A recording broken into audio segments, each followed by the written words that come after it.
I know there was the report, Jordan Schultz, I think on Sunday, said the Niners were the other team involved in who wanted John Mechie, and the Eagles traded for him. What do you think they're going to do? Do you think they'll do anything at receiver? I don't. I don't think that they'll. I think, there's uncertainty, of course, with Demarcus Robinson. How many games will he be suspended? We all assume he'll get suspended, but when does that suspension kick in, and for how many games? I'm just kind of using 3 games as kind of the guideline.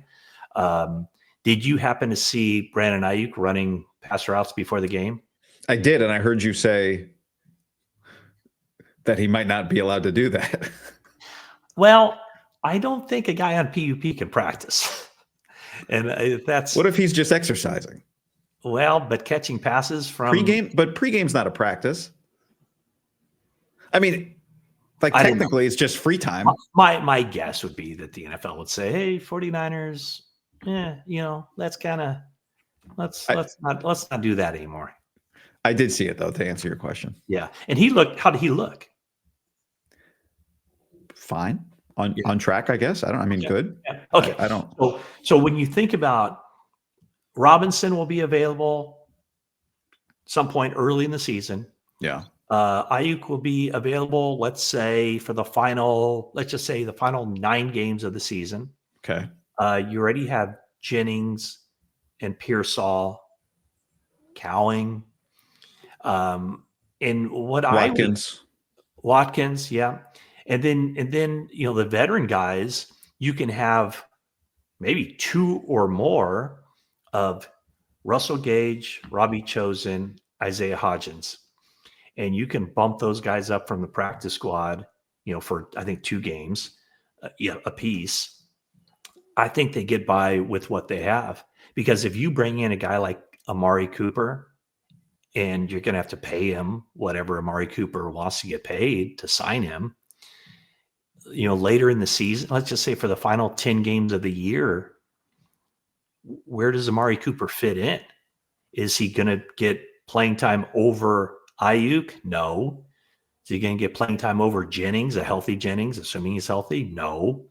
Will he get playing time over Pearsall? No. And then is Robinson ahead of him on the depth chart as well? Maybe. So I don't know. That's what do you think? No, it makes a lot of sense. I think it's easy to say you need to insulate that room, but it costs money to do it. I think they're unique in that, again, it's McCaffrey and Kittle. You can throw them the ball a ton. I think Ricky's has looked good. The way I put it is, if you walked out to practice and I told you that guy got 100 targets, 75 balls last year, whatever, you'd believe it. So it's been good to see. It was good the other day to see his practice translate to that game. Yeah, I'm with you. I think Demarcus Robinson's going to be. He's going to impact. Like he's a big deal. He caught 65 balls for the Rams last year. Like he's just a pro.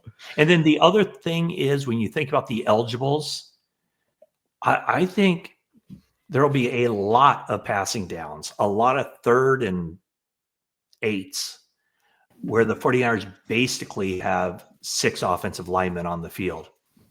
With Luke Farrell coming in as a second tight end, and he's in there solely for pass protection. So they'll have 6-man max protect, and so 6-man the quarterback. So that leaves 4 eligibles.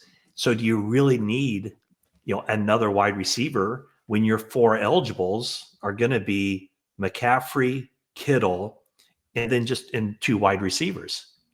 And are you optimistic? Preseasons are filled with, oh, did you see that play from Danny Gray? Oh, did you see that catch from Ronnie Bell? You've seen it now. The guys who immediately impact, it's a short list, receivers who immediately impact year 1 for a Kyle Shanahan offense. Aiyuk's on it. Yeah, but you know what? You find out later that he's on it for necessity. He made a lot of mistakes that drove Kyle Shanahan crazy his rookie year. And then we saw it at the beginning of year 2 when, remember, he got in the doghouse or whatever that was. So he was on it by necessity. Do you think Jordan Watkins is above or below that line of impact receivers this year? He's boy, he's right on that line because So he has a chance. he has a chance. Absolutely. The thing that we don't find out about until later, and this is the behind the scenes stuff, is that, he comes out and on that first drive against the Broncos' #1 defense, he catches that pass, goes up and makes the catch on their starting nickel and stays on his feet and then gets tackled 50 yards down the field by Talanoa Hufanga. So, myself included, whoa, that's the play of the game. That shows you that Jordan Watkins is the guy. He's ready to make an impact. And then a short time later, he has a false start, and then he completely runs the wrong pattern, and it leads to an interception. So that's the kind of stuff that drives coaches crazy, is that, he makes the big splashy play that everybody can see. And then, when he leaves the field after the giveaway, everybody's going, what a horrible throw by Mac Jones. And then you find out later, oh, that wasn't on Mac Jones. That was on the receiver. So, he's just got to tighten those things up. And he seems to be, I think he's ahead of the curve because there's a lot to learn. And I think he's done really well, but he needed this practice time that now he's missing due to the high ankle sprain. Yeah. I would say, where my head goes listening to you talk there is even initially with Danny Gray, it was clear, okay, he's not going to break the lineup really, but he has one plus skill that maybe we can use, which is speed. Yeah. And then he couldn't really even get open. They couldn't connect. So I wonder if there's a world where Jordan Watkins gets on the field once he's healthy, not for obviously, he's not ahead of most of these veterans on the depth chart, quote unquote, but is there a place for him to find spot opportunities? Can they afford that? Yeah, he might be a guy. Well, he'll be on their 53-man roster. There's no question about it. The question is, and I think the answer is no, will he be on their 48 that you suit up for games? And I don't think he will be initially, but it'll be your time is coming. It might be next week. It might be the week after. It might be 6 weeks down the road. And it looks like he's made of the right stuff and all that. So I don't think he'll be in. My guess is he won't be an impact player week 1 or early in the season, but he'll be needed to be one at some point. What I would think would be at some, like early in the season, would you rather have Russell Gage out there or Robbie Chosen or Isaiah Hodgins, just because those guys have plenty of NFL experience and they can step right in and they won't be asked to play 50 snaps, but maybe if they play, 12 snaps or whatever the case may be, and just not make any mental mistakes and do their job. And maybe they have, 1 or 2 passes come their way on a daily basis, on a game by game basis, that might be enough to kind of, kick the can down the road, if you will, until some of their guys come back. And I mean, the big question really is what's going on with Juwan Jennings. How severe is that calf injury? Is it severe?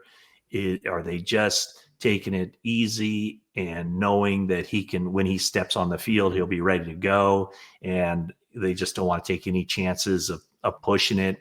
Or just how much is the contract stuff looming out there as well?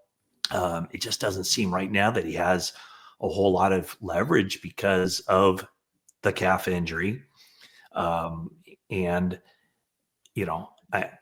he's under contract for this year too. Yeah. And I heard Kawakami say the other day, neither side has leverage. And I think I think both sides need the other, right? To a point. I don't know if you would agree or disagree with that. I think the Niners have more just because he has to play. Like he can't not play. Right. The 49ers have leverage in the sense that he is under contract. And so if nothing happens, then he's playing under the 49ers rules this year. The issue then becomes, if you don't do anything this year and extend him, then you're probably, if he has a good season and he's sought after by any of the other 31 teams, you're going to lose him next spring. You're going to lose him as a free agent, unless, 49ers then come to the table. But then if you come to the table next year with a big contract, then people will be asking, why didn't you just extend him before last season for a price that's not as much as what you'd have to pay him in the spring of 2026.